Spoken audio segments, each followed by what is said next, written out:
Hamınıza salam.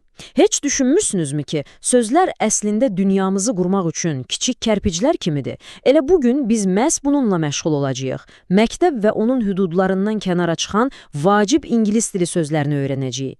Həm çox əylənəcəyik, həm də faydalı olacaq, buna əmin olun. Gəlin elə indi başlayaq. Bax, bu sual əslində bütün məsələnin özəyidir.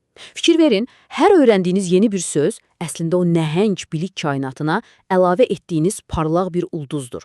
Gəlin elə bugün o kainatı birlikdə qurmağa başlayaq. Görək bu sözlər bizi hansı maraqlı səyahətlərə çıxaracaq. Yaxşı, səyahətimizi haradan başlayırıq? Əlbəttə ki, hər şeyin təməlindən, məktəbin özündən. Gəlin, məktəb həyatını rəngarəng edən o fənlərə, o məkanlara birlikdə nəzər salaq.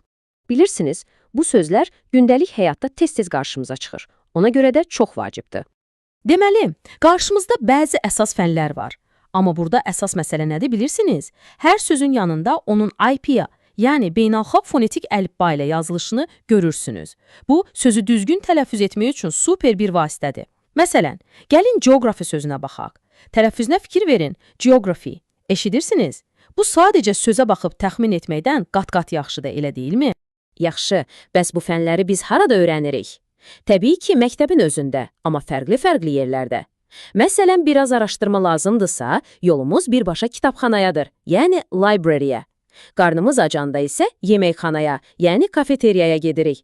Maraqlı təcrübələr üçünsə heç şübhəsiz yolumuz Science Lab, yəni elm laboratoriyasındandır. Gördüyünüz kimi, hər yerin öz funksiyası, öz rolu var. İndi gəlin biraz da dərinə gedək, fənləri və məkanları gündəlik istifadə etdiyimiz əşyalarla necə bağlaya bilərik? Baxın, kitablarımızı backpack, yəni bel çantasında daşıyırıq. Musiqi dərsində əlimizdə mütləq bir instrument, yəni çalğı aləti olur. Elm dərsində bir project, yəni layihə üzərində işləyirik. Və ya riyaziyyatda başımızı algebra, yəni cəbrlə qatırıq. Bunların hamısı bir-birinə bağlıdır, öyrənmə prosesinin ayrılmaz hissələridir. Okey. İndiyə qədər məktəbin binalarından, otaqlarından, əşyalarından danışdıq. Yəni fiziki dünyasından. Bəs işin daxili tərəfi necə? Yəni öyrənərkən biz əslində nə edirik, nələr hiss edirik? Gəlin indi də buna bir nəzər salaq. Gəlin səmimi olaq, hamımızın fənlərə münasibəti eyni deyil. Bəzi dərsləri sadəcə xoşlayırıq, yəni like edirik.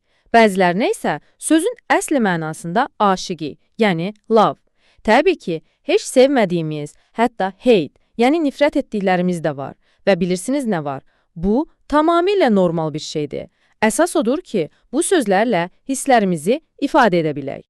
Baxın, bu feillər əslində öyrənməyin kiçik bir hekayəsini danışır. Proses necə gedir? Birincisi, bir mövzunu study edirsən, yəni öyrənirsən. Sonra daha çox məlumat toplamaq üçün kitabxanaya go, yəni gedirsən. Layihən haqqında read edirsən, oxuyursan və ən vacib addım bildiklərini kiməsə teach edirsən, yəni öyrədirsən.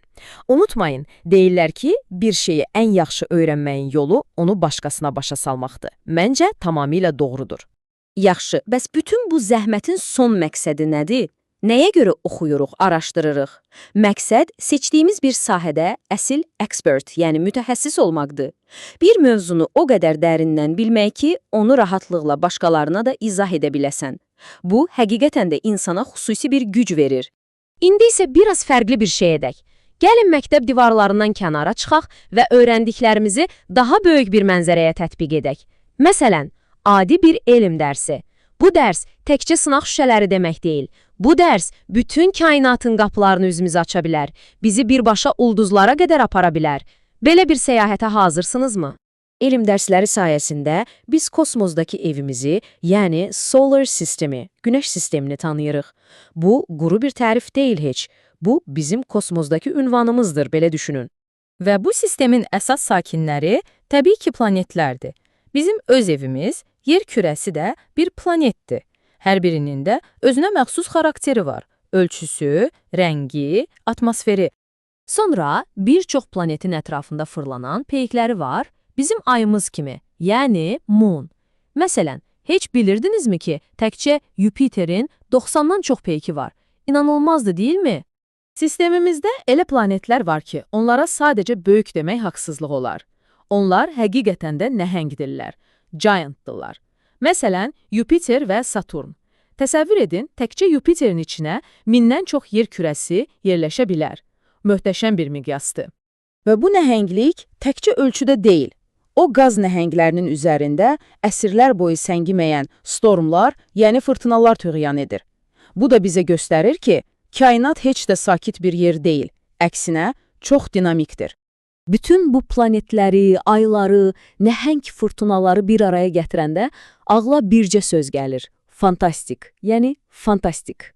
Elm də məhz bizə bu möhtəşəm mənzərəni görmək üçün bir pəncərə açır. Yaxşı, ulduzlardan, planetlərdən yenidən öz dünyamıza qaydaq. Bütün bu maraqlı məlumatları öyrəndik və sonra bu bilikləri başqaları ilə necə bölüşürük? Cavab sadədir, ünsiyyətin gücü ilə. Və ünsiyyət qurarkən bəzi sözlər var ki, onlar sanki bir açar rolunu oynayır. Məsələn, kiməsə minnətdarlığımızı bildirmək üçün thank you. Uğurlar arzulamaq üçün good luck deyirik. Bir dostumuz, yəni bir participant nəsə bir uğur qazananda isə ona congratulations deyərək sevincinə şərik oluruq. Yeri gəlmişkən bu sözün tələffüzünə fikir verin. Biraz çətindir. Congratulation. Bax bu kimi sadə ifadələr ünsiyyətimizi daha səmimi, daha canlı edir. Beləcə, qısa zamanda xeyli yol qət etdik, çoxlu yeni sözlər öyrəndik. İndi isə top sizdədir. Bugün öyrəndiyiniz bu sözlərdən hansını ilk olaraq işlətməyi düşünürsünüz? Bəlkə fantastic sözünü, yoxsa congratulations? Unutmayın, öyrəndiyiniz hər bir yeni söz o böyük bilik kainatınızı biraz daha işıqlandırır. Ona görə də öyrənməkdən əsla vaz keçməyin.